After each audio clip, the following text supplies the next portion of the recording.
Bakit hindi pwedeng mag-secret ang mga Christian friends sa isa't isa? Kasi lagi silang nagpe-pray, open line lagi sa Diyos.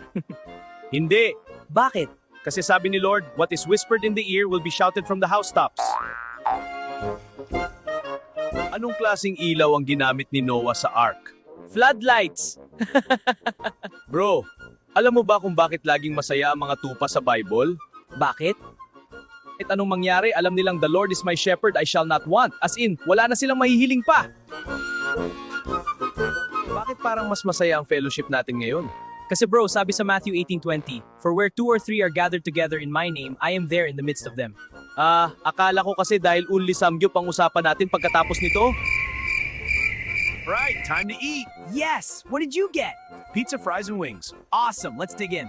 Bro, sabi mo nagda-diet ka? Oo bro, pero naalala ko yung verse na all things are possible to him who believe. Nanigo! Amen! Pero sabi rin sa Bible, the Lord gives and the Lord takes away. Baka yung taba mo, i-give ni Lord, pero yung abs mo, i-take away!